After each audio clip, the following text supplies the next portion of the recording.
रिमझिम पाऊस येत आहे. जिकडे तिकडे पावसाची सुरुवात झालेली आहे. त्यात आपण मक्का, भजी गरमागरम मस्त खातोच. पण त्याचबरोबर जर गरमागरम जिलेबी असेल तर मजा काही वेगळीच असते. तर या मस्त पावसाच्या याच्यात मी जिलेबी बनवलेली आहे.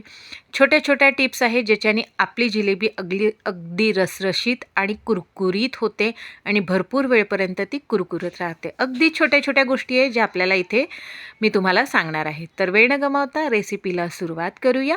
सुरुवात करण्याआधी तुम्ही जर ही रेसिपी फेसबुकवर बघत असाल तर माझ्या पेजला फॉलो करा आणि यूट्यूबवर बघत असाल तर माझ्या चॅनलला सबस्क्राईब करा. त्याचबरोबर लाईक, शेअर आणि कमेंट नक्की करा आणि व्हिडिओ पूर्ण बघा. हॅलो फ्रेंड्स, मी लतिकाज किचनमध्ये तुमचं स्वागत आहे. सगळ्यात पहिले आपण जिलेबीसाठी पाक बनवून घेऊया. तर मी या वाटीनी 2 वाटी साखर घेतलेली आहे. त्यानंतर 1 वाटी त्यात मी पाणी घालून घेतलेलं आहे आणि याला छान मस्त असं विरघळू द्यायचं आहे आपल्याला. पूर्ण साखर विरघळली आणि उकळी आली की त्यात समोरचे आपण साहित्य घालू. जिलेबीवरचा पाक असा असतो की तो क्रिस्टलाइज होत नाही किंवा त्याचे दाणे बनत नाही. तर तो कसा बनला पाहिजे, एक म्हणजे अगदी शायनी पाक कसा झाला पाहिजे, त्यासाठी इथे आपल्याला छोटीशी टिप आहे. लिंबू पिळून घ्यायचं आहे. तुम्हाला बालुशाही किंवा जिलेबीसाठी जेव्हाही पाक करायचा असतो त्यात थोडं ना थोडं लिंबू पिळायचं, म्हणजे ती साखर किंवा पाक आहे तो क्रिस्टलाइज होत नाही. तर तिथे मी लिंबू पिळून घेतलेला आहे. छान पाकाला उकळी आलेली आहे. 1 तारी पाक झाला. 2 बोटांच्या मदत घेऊन पाहायचं. चिकट झालं की तो आपला पाक रेडी झाला आहे. तर पाक उकळायला लागलेला आहे. त्यात मी फूड कलर घातलेला आहे जिलेबीचा. तुम्ही येल्लो रंगसुद्धा घालू शकता किंवा मग केसरचे धागेसुद्धा घालू शकता. तर इथे मी ऑरेंज कलरचा छान फूड कलर घातलेला आहे. आता 2 बोटांच्या मधात घेऊन बघते तर मस्त चिकट आलेलं आहे. आता गॅस बंद करून पाक आपण दुसऱ्या साईडने ठेवून देऊया. आता तेल तापायला ठेवू आणि सोबत इन्स्टंट अशा आपल्या जलेबीचं बॅटर बनवून घेऊ. या पाकाला मी दुसरीकडे शिफ्ट करते. तेल मांडून घेतलेलं आहे. अशी पसरट कढई घ्यायची आणि त्यात तेल टाकायचं. तेल मीडियम आचेवर तळून घ्यायचं. तेलाचं पण हे असते प्रमाण की ते किती गरम झालं पाहिजे किती नाही. अगदी थंड तेलात हे कराल तर तुमची जिलेबी व्यवस्थित बनणार नाही. तर इथे मैदा मी 4 वाटी घेऊन घेतलेला आहे. तुम्हाला जेवढ्याची करायची असेल त्यानुसार कमी जास्त मैदा तुम्ही करू शकता. आता मैदा घेतला आहे जिलेबीसाठी 4 वाटी. त्यात 4 चमचे तूप घाललात. याच्याने जिलेबीचा म्हणजे जो स्वाद येतो, जो टेस्ट येतो, आहा अप्रतिम येते. खूप मस्त अशी हे लागते. तर इथे 4 चमचे तुपानंतर मी चवीपुरतं 1 चमचा मीठ घातलेला आहे. आंबट दही घालायचं आहे कारण की आपली इन्स्टंट अशी जिलेबी आहे, त्यामुळे आंबट दही घालायचं आहे. जर तुमच्याकडे आंबट दही नसेल तर हे सेम प्रोसिजर घेऊन हे रात्री भिजत ठेवून द्यायचं. म्हणजे दही छान आंबतं आणि हे बॅटरसुद्धा छान आंबतं, म्हणजे जिलेबीची चव खूप छान येते.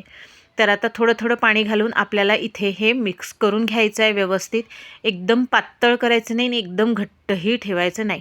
तर बघा अशी म्हणजे हलकंसं फ्लो झाली पाहिजे अशी कन्सिस्टन्सी पाहिजे. आता यात आपल्याला घालायचं आहे बेकिंग सोडा, म्हणजे खाण्याचा सोडा घालायचा आहे, जेणेकरून आपली जी जिलेबी आतून छान जाळीदार होते, वरतून कुरकुरी होते. तर इथे अर्धा चमचा मी बेकिंग सोडा घातलेला आहे. बेकिंग पावडर नाही घालायचं, बेकिंग सोडा घालायचा आहे. छान मिक्स करून घ्यायचं आहे व्यवस्थित. असं पूर्ण मिक्स केल्यानंतर याला आपल्याला आता छान करायचं. पहिल्यांदा जर करत असाल तर शेप थोडे ओबडधोबड होते, पण काही याची गरज नाही. छान गरम गरम पावसाच्या दिवसात गरम गरम जिलेबीचा आस्वाद मजा येते. तर आता याला बॅटरला मी बाजूला ठेवलं आहे. असा ग्लास घेतला आहे, त्यात मी हे केकची जे आपण पायपिंग करतो त्याचा पायपिंग बॅग आहे ती घेतलेली आहे. तुमच्याकडे ती नसेल तर तुम्ही सॉसची बॉटल येते ती वापरू शकता किंवा मग पॉलिथिनसुद्धा वापरू शकता.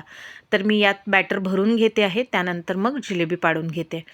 त्याचबरोबर माझ्या चॅनलवर वेगवेगळ्या आणि नवनवीन रेसिपीज आहे. एंड स्क्रीनलासुद्धा मी छान छान रेसिपीज दिलेल्या आहे आणि आय बटनलासुद्धा दिलेल्या आहेत. तर नक्की व्हिजिट करा आणि तुम्हाला कुठली रेसिपी आवडली ते मला नक्की कळवा. आणि आजची जर रेसिपी थोडी जरी आवडली असेल ना, 1 लाईक नक्की करा. आणि तुम्ही कुठल्या शहरातनं बघताय ते पण लिहा आणि तुमच्याकडे पाणीचं अंदाज कसा आहे, खूप जास्त आहे खूप कमी आहे, तसा मला नक्की कळवा. तर इथे बघा थोडं गोल गोल गोल गोल टाकून घेतलेलं आहे मी. पायपिनला वरतून मी रबरनी पॅक केलेला आहे, त्यानंतर गोल गोल असं छान टाकून घेतलं आहे. जेव्हा आपण जिलेबी तळतो त्यावेळेस गॅसची फ्लेम ही हाय असावी, मंद नसावी, नाहीतर आपली जिलेबी एकदम जास्त जाडसर होते आणि तो टेक्स्चर कुरकुरीतपणा येत नाही. म्हणून कधी जिलेबी तळताना तेल हे कडक गरम असावं. 2 मिनटं इकडून 2 मिनटंही नाही, अगदी लगेच थोडंसं गोल्डन ब्राऊन होतपर्यंत तळून घ्यायचं मस्त असं आलटून-पलटून आणि मग याला पाकात टाकायची. पाक एकदम गरम नसावा, पाक हलकासा गरम असावा. जेणेकरून व्यवस्थित असं, कारण की आपली जिलेबी गरम आहे आणि पाकही गरम असेल तर आपली जिलेबी सॉफ्ट होते, कुरकुरीत राहत नाही म्हणून. तर पाक एकदम हलकासा कोमट असावा. तर त्यामुळे मी पाकाला तिकडे बाजूला ठेवलं आहे, त्यामुळे तो हलकासा गरम आहे. तर अशी गोल्डन ब्राऊन छान झालेली आहे. आता ही जिलेबी मी काढून पाकात टाकते. तर पाक बघा इकडे ऑलरेडी माझ्याकडे भरपूर जिलेब्या आधीच बनलेल्या होत्या आणि सगळ्यांनी खायला सुरुवात केली होती. त्यामुळे हा शेवटच्या फेरचा पाक उरलेला होता, तोच तुम्हाला दाखवण्यात आलेला आहे. त्याबद्दल सॉरी, कारण की आमच्याकडे इकडे पाऊस सुरू होता, गरम-गरम सगळेजण जिलेबी खात होते. तर त्याच्यामुळे सगळेजण आनंद घेत होते.